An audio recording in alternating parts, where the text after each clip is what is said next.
A TV Jornal da Cidade Online tem o prazer de conversar hoje com o presidente do PTB, Roberto Jefferson. Muito obrigada pela sua participação. Ô Berenice, prazer é meu. Falar a Rádio Cidade Online, TV, sempre tem uma repercussão muito grande. Eu já fiz 2 entrevistas com você e de muito grande repercussão. Vocês têm uma audiência muito grande, muito forte, um público muito fiel, porque o que eu recebo depois de manifestações é inacreditável. Obrigado você. Roberto, a gente já começa falando a respeito do voto impresso auditável. O senhor acha que o sistema eleitoral não auditável é o que liga a esquerda ao poder? A quem interessa, a não ser ao ex-presidiário Lula e seus simpatizantes, um sistema que não é transparente e nem seguro? Transparência para a esquerda é lingerie de rendezvous. É aquela lingerie de cabaré. Isso para eles é transparente. A única coisa que eu sei que a esquerda é transparente é nas lingerie de cabaré, onde se praticam as coisas inconfessáveis, não é? E impublicáveis do hedonismo, desse prazer que eles apregoam com tanta força nos dias de hoje. Por que o Tribunal Superior Eleitoral, que é um puxadinho do PT, que é um puxadinho da esquerda, que é um puxadinho do PSOL, do PCdoB, não quer o voto com contagem pública? Eu não digo auditável, não, porque auditável, quem audita é técnico. Eles vão querer puxar para aquela turma do Tribunal Superior Eleitoral. A contagem tem que ser pública, porque acaba com a fraude. Não há nenhum sistema de informática que não seja permeável à fraude. A NASA foi invadida, o Departamento de Estado de Defesa americano foi invadida, o Google foi invadido, os computadores do Google foram invadidos. Esses hackers entram em tudo, até nessas urnas eletrônicas, que outro dia um hacker levou 10 minutos para defraudar uma urna a partir de um telefone celular. Por que eles não querem mudar fazendo voto impresso com contagem pública? Porque sempre foi assim, até 96, se eu não me engano, era contagem pública. Eu era candidato, a primeira vez foi em 82. 82, 4, 86, 90, 94. Até 94, 96 foi contagem pública. Eu tinha um crachá no peito, delegado do PTB. Eu via meu voto sendo apurado. Isso é da lei. Isso é da Constituição. Secreto é o meu ato de votar. Eu voto lá naquela casinha secreta e digo em quem eu votei, escondidinho. Não digo para ninguém quem eu votei. Mas na hora que abre a urna, o voto tem que ser de conhecimento público, a contagem de votos, para a clareza da democracia, tem que ser aberta. Entendo até que a mesa receptora, em 10 minutos, faria a contagem e seria a mesa apuradora. Em 10 minutos, meia hora, a mesa receptora poderia apurar o voto. Era muito mais digno, muito mais correto. E os boletins, os partidos todos apanhariam ali. Pode apanhar até eletronicamente hoje. Antigamente era papel. Nós pegávamos os boletins no papel. A esquerda não quer, porque ela está nessa narrativa aí junto com os jornais, os grandes jornais, a Foice de São Paulo, a Globo Lixo, o Estadão de Coma. Ela está junto com essa turma toda, fazendo pesquisas que não são verdadeiras, dizendo que o Lula está na frente. Na frente de quem? Na frente da cadeia, deve ser isso que eles querem. O Lula está em frente, jail, está em frente ao jail, a cadeia em inglês. Ele está em frente à cadeia. Como que o Lula lidera a pesquisa? Ele não toma um café na padaria, vai tomar pescoção. Ele não toma um ônibus para andar, fazer a caravana do Lula pelo Brasil, vão virar o ônibus dele e vão botar fogo com ele dentro. Ele sabe disso. Então, essa coisa de insistir que ele está na frente é para criar a narrativa e defraudar a eleição. Então, o Tribunal Superior Eleitoral através do seu principal porta-voz, que é o Barroso, o ministro Barroso, que é comunista, ligado ao PSOL, é um homem do PSOL lá no Rio de Janeiro, professor da Universidade Estadual do Rio de Janeiro, que é uma casa de comunistas, o que tem de pior. O que sai de universidade pública hoje? Gaysismo, droga e comunismo. O que o cara vai aprender em universidade pública estadual federal? Gaysismo, todo mundo dá tiro para frente e para trás. Droga, usar maconha e cheirar cocaína. E comunismo, marxismo, maoísmo, globalismo, ódio à iniciativa privada, ódio à liberdade. É isso que eles vão aprender em universidade pública. É o gramscismo, eles dominaram a narrativa nas universidades públicas. E esse professor aí, o Barroso, é professor de constitucional da UERJ, conhecido lá no Rio, até pelos apelidos que tem, né? E o comportamento que tem, que não é nada recomendável, né? E ele quer, com as atitudes que vem tomando, contribuir para que as eleições sejam defraudadas e a esquerda, sem vencer, ganhe a eleição. Mas eu quero dizer a quem nos ouve aqui, é que o Lula não pode ser candidato. Se for candidato, aquele passado criminoso que tem, todas as condenações que tem, se for candidato, ele não pode ganhar. E se ganhar na fraude, como eles estão tentando fazer, não pode tomar posse. Não pode tomar posse. É isso que nós temos que dizer a respeito dessas atitudes. Voto tem que ter contagem pública para todo mundo ver o que está sendo feito com o voto dele. Na América, não tem nem urna eletrônica. Todo mundo vota à mão. O país mais avançado tecnologicamente do mundo quer comparar o Tribunal Superior Eleitoral com a América, piada, né? Ô Barroso, acorda, filho. Ô Xandão, acorda. Você quer se comparar com os americanos em termos de tecnologia? Lá não tem isso. É voto escrito, na mão. As pessoas escrevem a sua vontade à mão.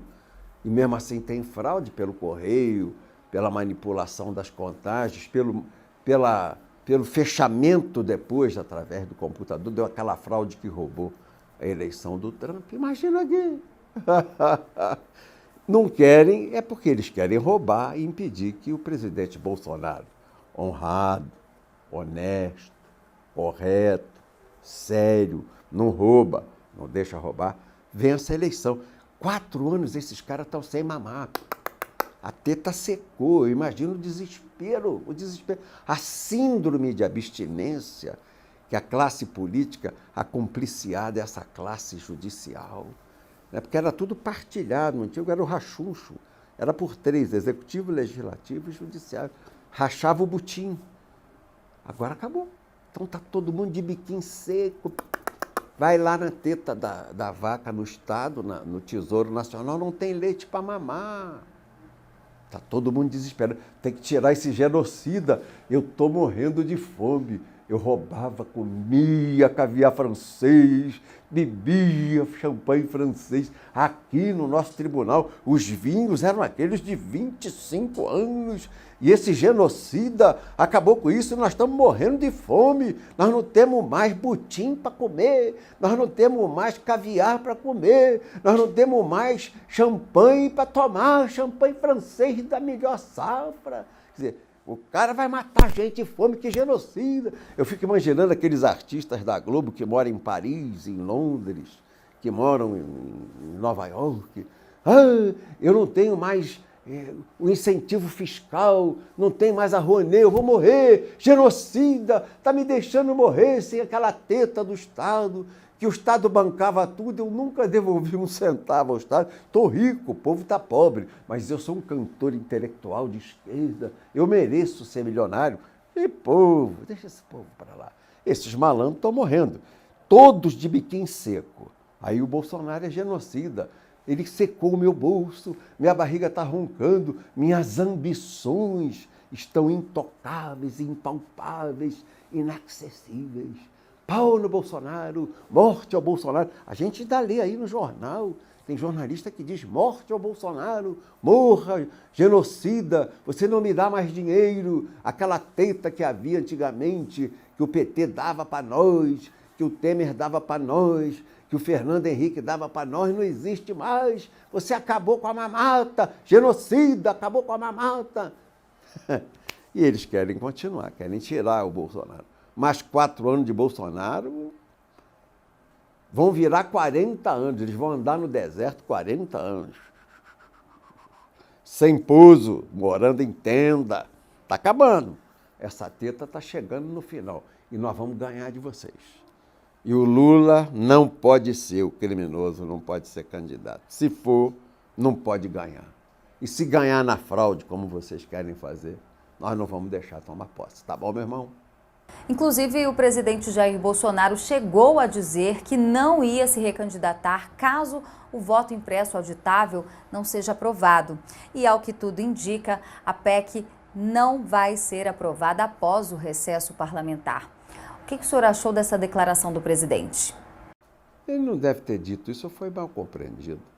Um homem como o Bolsonaro não foge à luta. Vamos botar fogo no Tribunal Superior Eleitoral, explodir aquele troço, mas tem que sair essa PEC. Não é? Nós vamos, dia 7 de setembro, há um grande movimento nacional, vai lotar Brasília. Vai lotar a Primavera Brasileira, chama-se a Primavera. Vai começar no final, no estertor, no epílogo do inverno, já no prefácio da primavera, um acampamento enorme aqui no eixo monumental. Deve ter 2 milhões, 3 milhões de pessoas, barraca, banheiro químico. A comida vai ser uma coisa simples, feijão, arroz, carne, batatinha, coisa normal, uma comida, um PF, nada de churrasco, nada. E vai vir para cá um grupo de 2 milhões, 3 milhões de pessoas. Há alguns organizadores falando em 5. E o que quer? Qual é a agenda de 7 de setembro? Contagem pública de votos. Contagem pública de votos. E chorubu, chorubu, impeachment dos ministros do Supremo. Não é? Esses 10, tirando esse Cássio, que é novo, me parece que é um homem bom, jovem, 50 anos, 48 anos, ainda sem os vícios dessa cachorrada mais antiga que está lá. Chorubu para 10, show. Talvez já tenha ido aí um deles, né? Mas se não, é impeachment para aquelas sujeitas e aqueles sujeitos que estão lá, e voto público, apuração pública, escrutínio público dos votos, com a lista publicada para a gente poder auditar, para ver se eles não estão como fizeram em eleições passadas. Essa última de prefeito foi uma vergonha. E aquela do Aécio perder para Dilma também foi uma vergonha. Ele só não denunciou porque o PSDB e o PT sempre fizeram isso. Eles sempre trocaram, eles sabiam da fraude o tempo todo e ora um se beneficiava, ora o outro se beneficiava. É o silêncio cúmplice, né? Eu não posso apontar um rabo se o meu rabo é comprido. Mesma base, o PT e o PSDB sempre tiveram a mesma base territorial, São Paulo, os mesmos financiadores e a mesma ideologia, só que um de fraque, e gravata borboleta, e o outro de tamanco e macacão. Um tomando vinho francês de 30 anos, 25 anos, e o outro tomando cachaça 51. E sem a recontagem pública de votos, que outras medidas podem ser tomadas para evitar uma iminente fraude eleitoral em 2022, que já está sendo arquitetada pela esquerda? Se nós vamos conseguir afastar esses ministros, já é uma limpeza. Tirando esses caras de lá, já é uma limpeza, já é uma patrolada, né? Você tira um monte de bocudo da frente, um monte de indigente, inconfiável. Aquelas bruxas, aquelas 2 bruxas, e aqueles 9 urubus que tem lá, não, 9 não, 8, são 10, né? Porque o Cássio está fora. E aqueles 11 urubus que tem lá, 2 bruxas e 8 urubus. Se nós limparmos a área tirando essa gente de lá, a fraude, o risco de fraude já cai a índices baixíssimos, né? Isso aí, então, impeachment para todo mundo. impeachment para essa turma toda lá do Supremo. Chorubu, chorubu, vambora. Como é o nome mesmo daquele artista, como daquele filme do menino que derrotava os bruxos, que foi muito famoso? Harry Potter? É, Harry Potter. Nós estamos precisando do Harry Potter para botar as duas bruxas para correr e estamos precisando empichar os outros 8 urubus que estão lá, não é? Nós temos que soltar os gaviões, né, no aeroporto para evitar que o urubu entre na turbina do avião. O urubu derruba avião, não é só a nação, não, derruba até avião, mata pessoas. Ele solta aqueles gaviões, tiram a máscara e vão lá, pá. Então nós estamos precisando dos gaviões e do Harry Potter. Os gaviões para caçar os urubus e o Harry Potter para pôr a correr as duas bruxas. E a gente lembra também o trabalho da imprensa, principalmente a velha mídia, que tem divulgado aí pesquisas, e aí a gente cita a mais recente da Datafolha, que já coloca o ex-presidiário Lula com 60% da preferência popular. O que pode acontecer caso as eleições sejam realmente fraudadas e Lula seja eleito? O povo pode esgotar a paciência? Pode acontecer uma revolução? Você falou em imprensa Datafolha. Imprensa quer dizer imprensado, né? Imprensa é imprensado, né? A imprensa está imprensada. Você imagina? Sem carvão. Você imagina como é que está? Os ódios lá da Datafolha, como é que deve estar paroxísticos, né? Sem dinheiro. Esses caras não anunciam, a Petrobras não anuncia, os Correios não anunciam, a Caixa não anuncia. Meu Deus! Eu me lembro, na época do governo do Sarney, a Caixa emprestou 600 milhões de dólares à Globo para fazer aquele troço lá em Jacarepaguá, aquela cidade cenográfica. Como é que é o nome daquilo? Projac. Sabe como é que pagou? Sabe como é que a Globo pagou a Caixa Econômica? Sabe? Em anúncio. Em anúncio, quer dizer, a Globo se habituou desde sempre a viver de atrapalhada no governo. Ela pegou 600 milhões de dólares na Caixa e pagou em anúncio. Em reclame, plim, plim, Caixa Econômica Federal. Isso é um escândalo sem precedente. É uma vergonha de envergonhar o mais sem vergonha do comunista cubano que possa existir. É um negócio só aqui. E a imprensa está imprensada, né? Não é imprensa de prensa, está imprensada, não tem, está seco, biquinho seco. Imagina esses caras, bebedores de uísque, que ficam até na madrugada aqui enchendo a cara, cheirando uma branca boliviana. É caro branca boliviana, né? Porque você olha, 80% dessa turma de imprensa, ó, bate uma branca, toma um álcool pesado, mas eles gostam do vinho bom, do uísque caro, cheirar um pó mais limpinho, não é? Todo mundo duro, salário reduzindo, apertado, não tem emprego, a Globo mandando embora a turma, a Globo lixo, a Band mandando embora, os saláriozinhos ficando pequenininho. Falta pó, falta boa bebida, falta boa comida, dá um desespero essa turma. Faz 69% por Lula, 69%. A Datafolha e o Lula estão fazendo 69. Eu não sei aí quem é o passivo, quem é o ativo, mas é 69. A Folha, a Datafolha e o Lula. Eu não sei qual dos dois faz papel de quê, mas é 69 mesmo. 69. E o que dizer sobre Renan Calheiros, Omar Aziz, Lula? O senhor já tinha visto uma operação tão grande para reabilitar a imagem de velhos políticos corruptos? Isso com a ajuda da mídia tradicional e também setores do judiciário? Tem uma piada que conta a história de um menino que foi confessar com o padre. Né? Aí o padre está em pé. O padre está em pé no confessionário. O menino diz, seu padre, eu transei com todo mundo, com minhas primas, minhas tias, as minhas coleguinhas. Transei.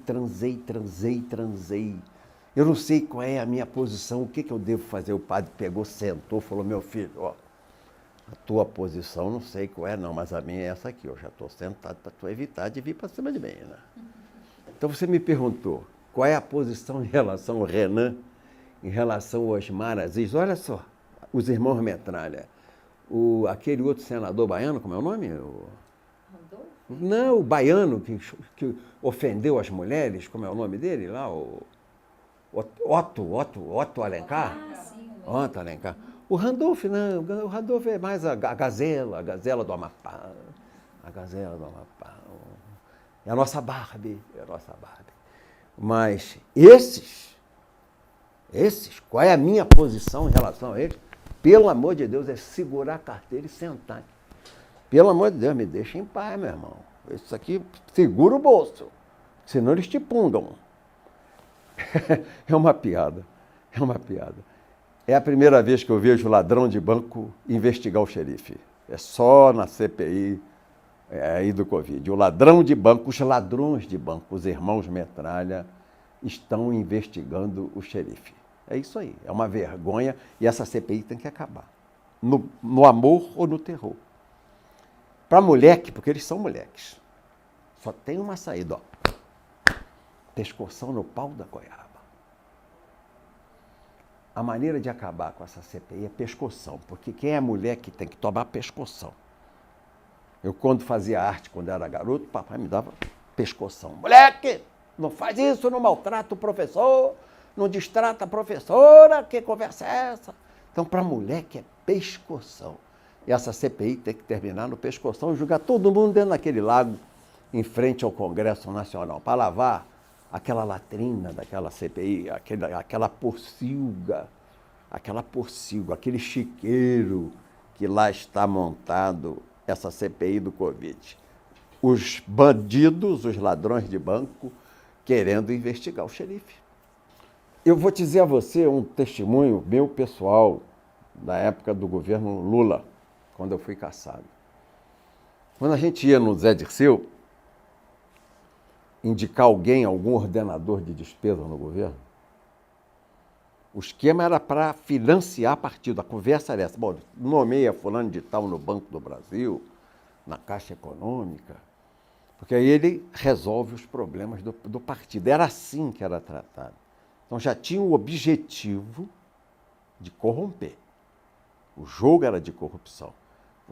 O partido político, à época da esquerda, da imoral esquerda, a corrupta esquerda, a indigna esquerda, brasileira e internacional, que eles roubam no mundo inteiro, já era indicar o ordenador de despesa para ele passar dinheiro para quem indicou pessoalmente e remunerar o partido que ele representava.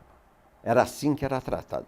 Mas quem vai conversar com o presidente Bolsonaro não é com ele que trata, era o Ramos, e o Ramos está meio balançado, estou vendo aí que vai ser substituído por alguém do Centrão, o senador Ciro, do PP. A conversa de hoje é que o Ciro assume.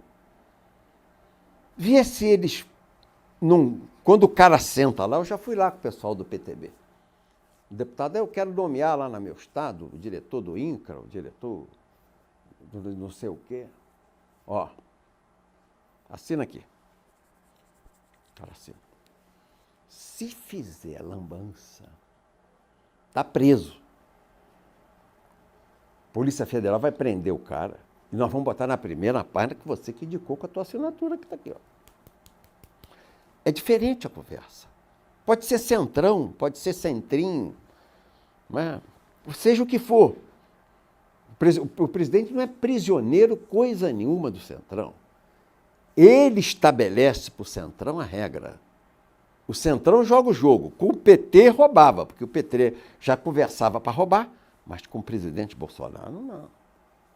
Olha, vocês querem indicar? Mas se fizer bobagem, eu prendo o indicar de vocês e boto o nome de vocês no jornal. Está exonerado no dia seguinte o cara. Então, você ouve algum problema no governo do presidente? Não tem nenhum.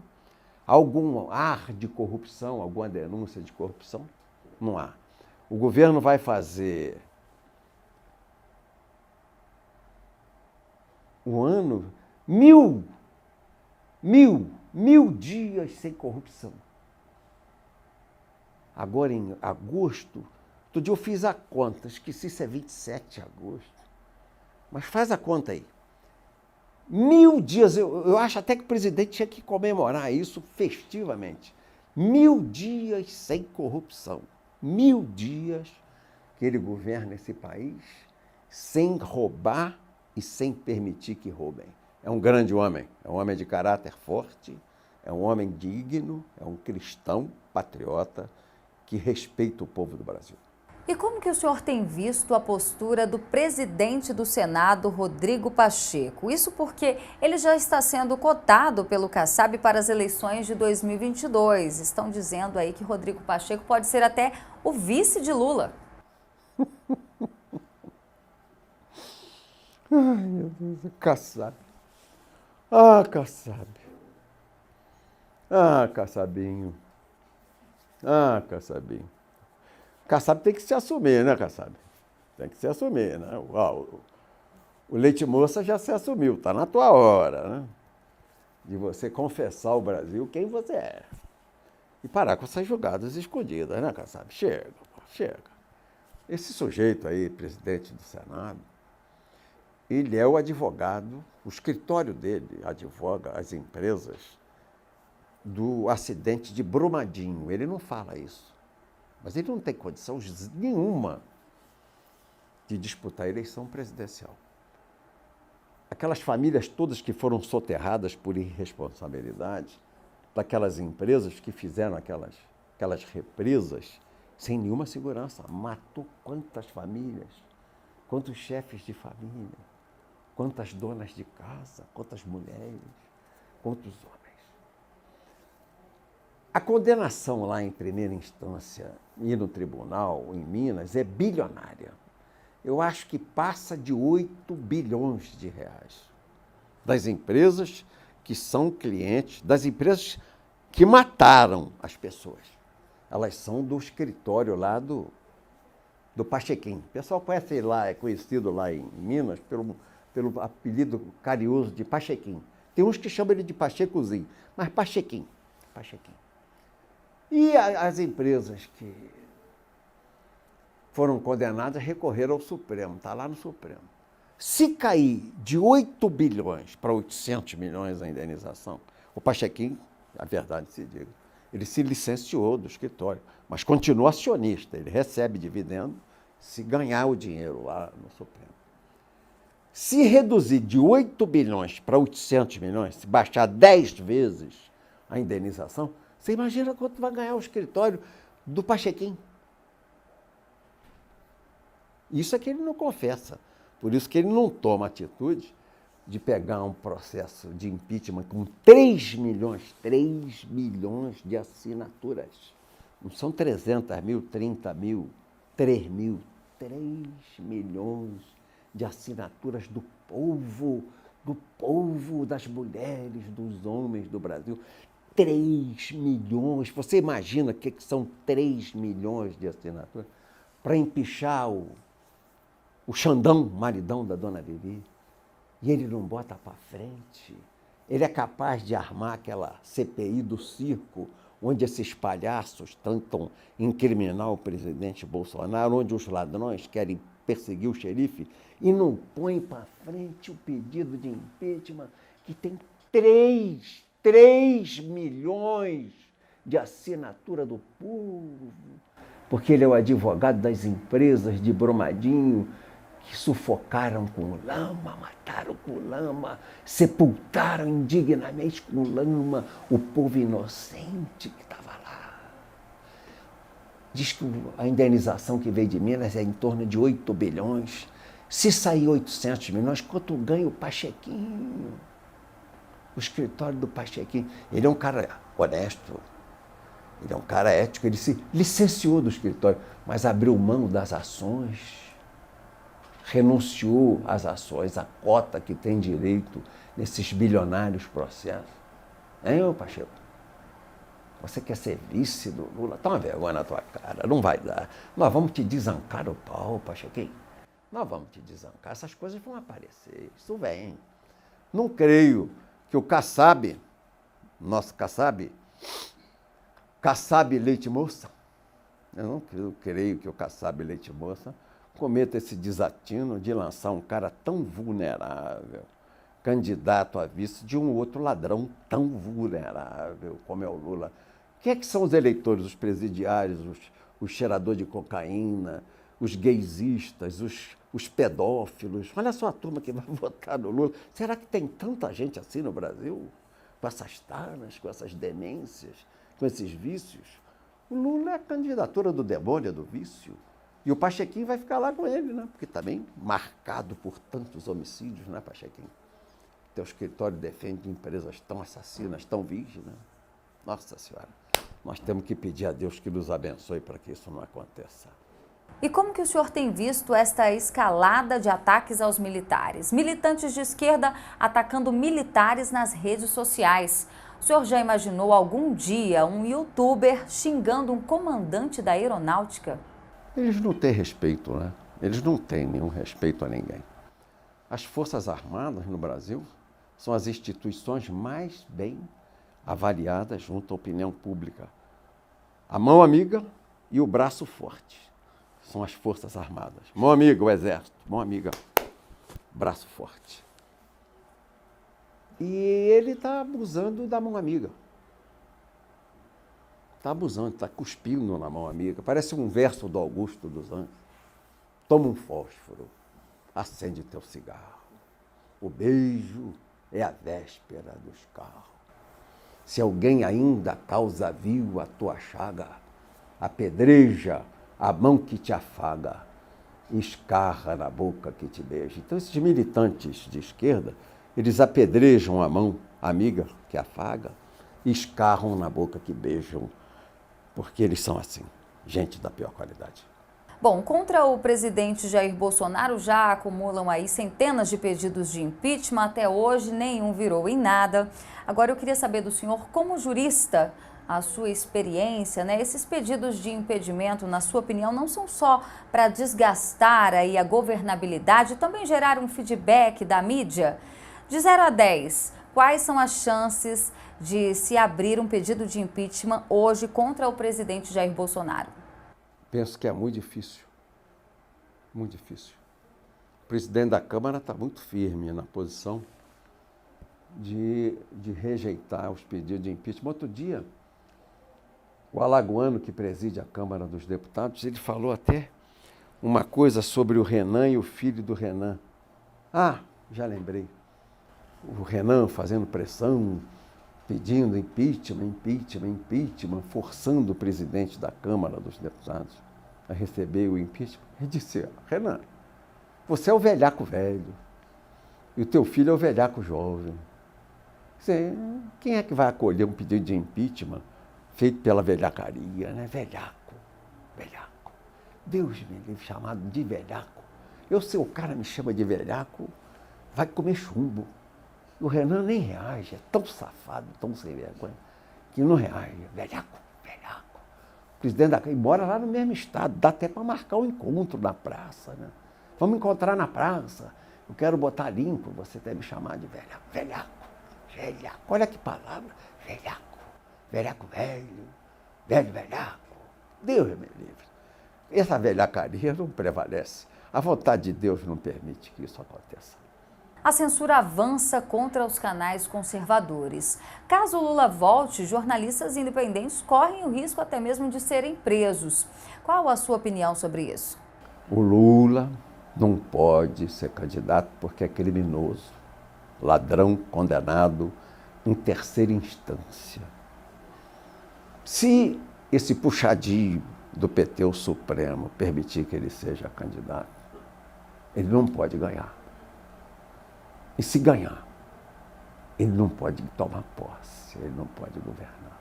Então esse risco nós não vamos correr. Ele não vai tomar posse. Os patriotas, os nacionalistas, os cristãos não vão deixar. Só por cima dos nossos cadáveres que essa canalha volta. Nós não vamos deixar. Isso aqui não é terra de frouxo. Não é terra de frouxo.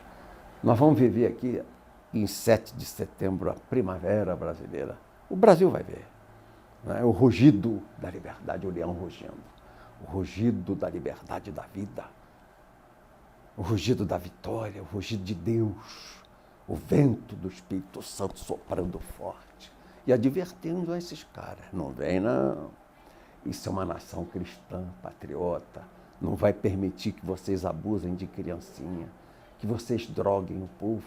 Eu fui outro dia a Montevidéu, lá aquele Mujica, herói da imprensa brasileira, liberou a maconha, que agora virou tudo, né?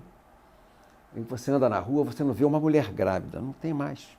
Crescimento demográfico, o Uruguai não tem mais. Não há vida. Não há vida.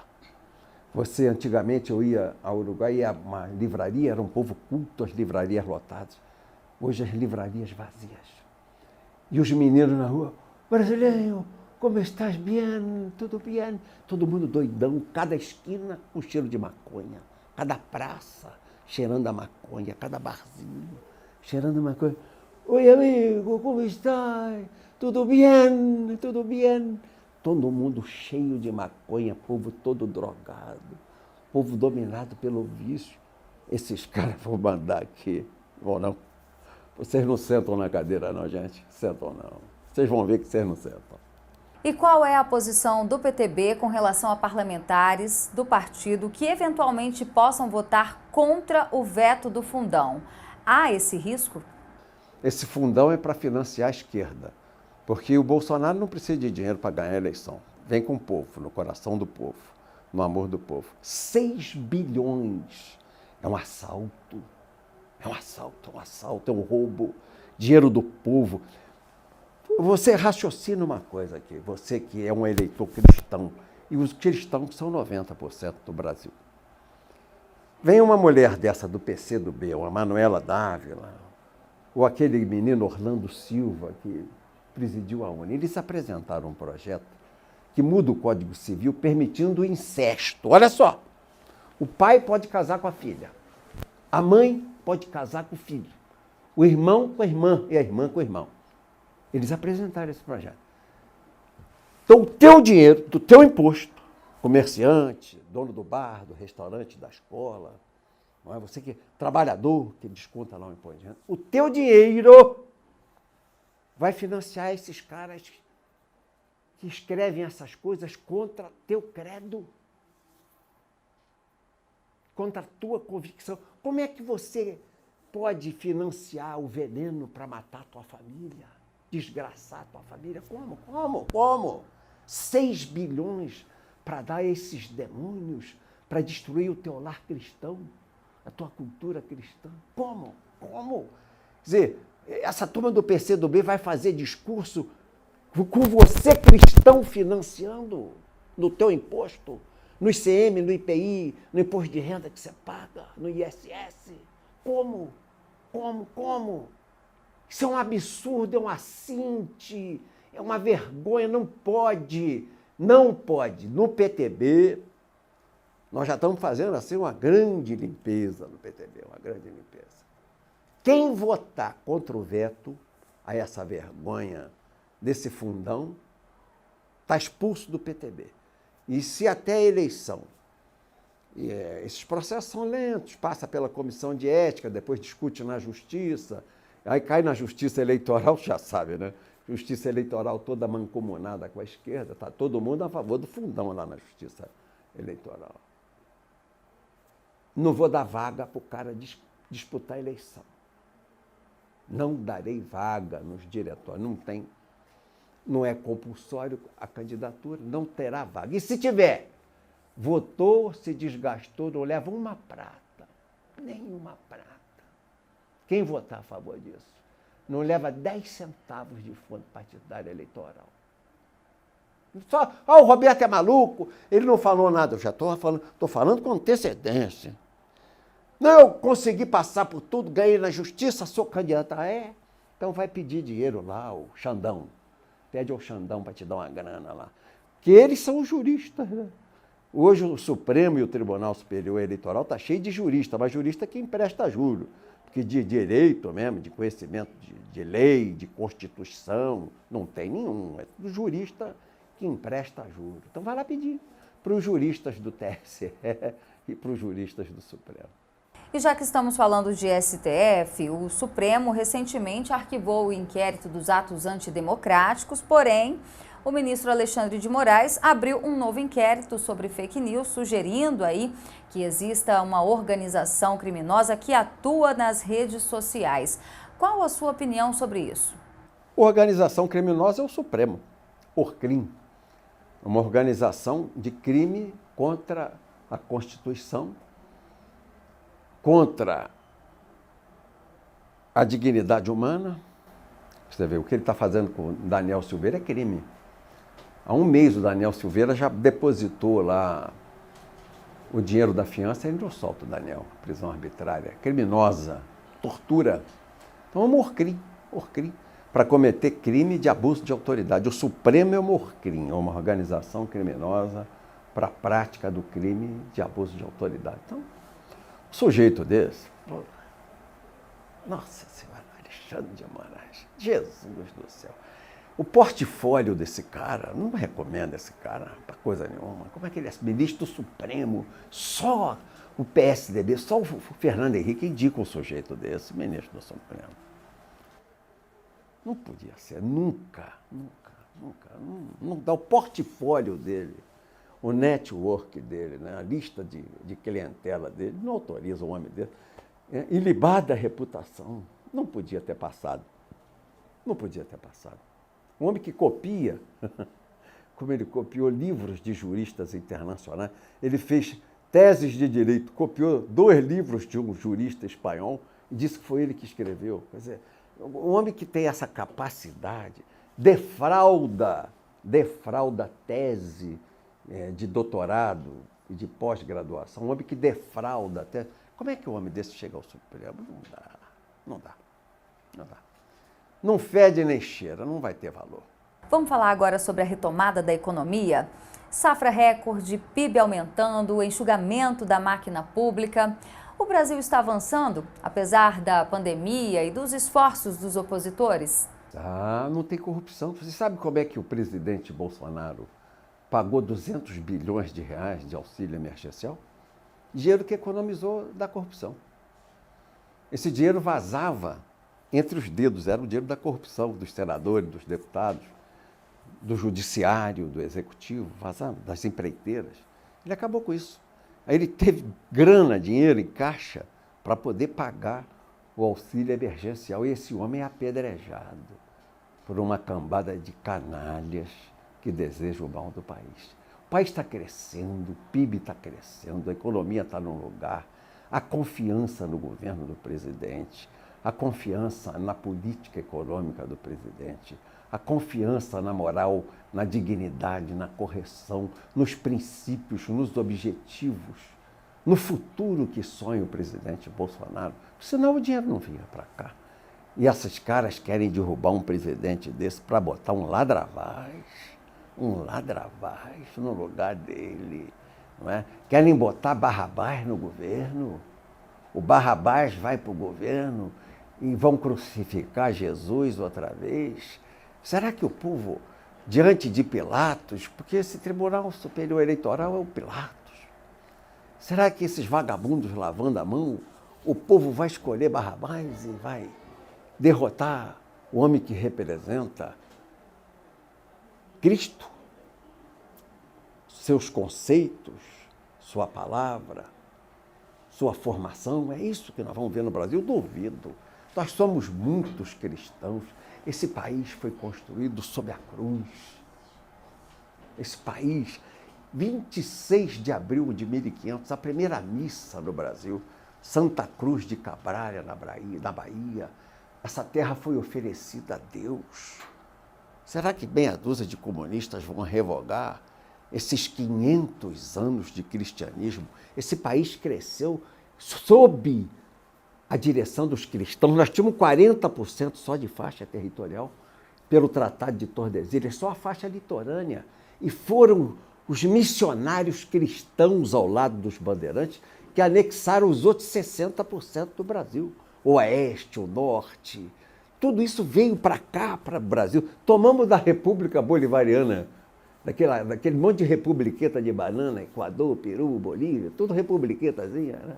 Nós tomamos deles, até o Acre nós tomamos deles. Mas como é que nós tínhamos condições de fazer as entradas e as bandeiras? Porque os missionários cristãos iam junto. Quem fazia medicina? Os missionários cristãos. Quem dava aula, lecionava, ensinava os missionários cristãos. Toda a cultura nossa nasceu sob égide da Bíblia, o trabalho. Trabalho.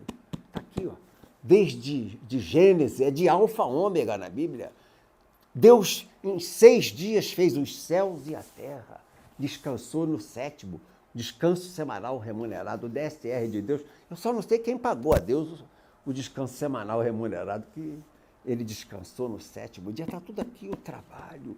Esse país foi construído com um trabalho digno. Do suor do teu rosto comerás o pão. O trabalho dignifica, enobrece, engrandece o homem. Nós fomos educados assim, esse país cresceu assim, e nós vamos entregar o país na mão de preguiçosos, de malandros, de vagabundos, que só querem roubar do Estado, não querem produzir, não querem trabalhar. O que é Marx, o marxismo? Ele diz para não trabalhar, diferente de Deus que manda trabalhar.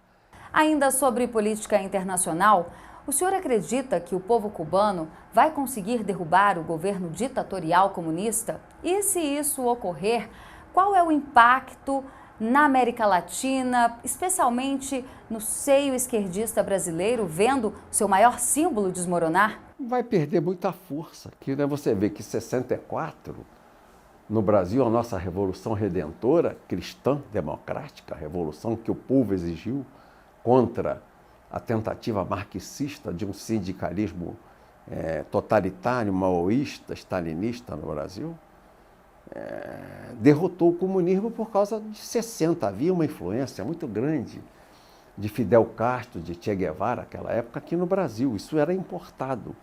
Aquele movimento de 60, da década de 60, aquele comunismo nascente na América Latina, foi tentado na Bolívia, na Argentina, no Chile, em todo lugar. Eles tentaram, e a exportação da ideia era a partir de Cuba. A hora que essa sementeira do mal secar, né, essa videira podar os galhos secos e atirar o fogo para queimar, esse movimento arrefece aqui no Brasil, arrefece em toda a América Latina. Eu não tenho dúvida. Nós precisamos derrotar Cuba. Não é? Foram para lá agora os cubanos que moram em Miami, cheios de armas, munição, iates, navios, barcos. Você não ouve falar que um navio de guerra de Cuba tem afundado um barco daquele que partiu da América, dos cubanos, que o Fidel Castro expulsou na década de 60. Sabe por quê? Os submarinos americanos estão embaixo e já avisaram para aqueles canalhas: se vocês afundarem um barco desse que está cheio de cidadão americano de origem cubana, nós vamos afundar os barcos de vocês todos. Quem tem medo, e eles têm medo também, eles sabem da onde vem a força, né? Da onde vem a força. Eles sabem de onde vem. Vão cair em Cuba e vão cair na Venezuela. O Maduro já está caindo de podre, apodreceu. Aqui vai Zé Dirceu, vai Lula, vai todo mundo para o tombo, acaba o discurso, não acaba o discurso. E nós temos que limpar a sociedade brasileira desse câncer que desde 60 vem crescendo e contaminando o tecido social do Brasil. Roberto, mais uma vez, muito obrigada pela sua participação. Berenice, obrigado você, querida. Eu te agradeço. Teu programa, tua televisão me promovem. Sempre que eu dou uma entrevista a vocês, tem grande repercussão. Eu recebo depois muitas ligações no WhatsApp, Instagram e Facebook. Todo mundo, te vi, te assisti, aí bota trecho. Te agradeço, querida. Bacana. Obrigado por essa oportunidade de eu falar. E falar o que eu falei. Roberto Jefferson, presidente do PTB. Com informações direto de Brasília, Berenice Leite, para a TV Jornal da Cidade Online.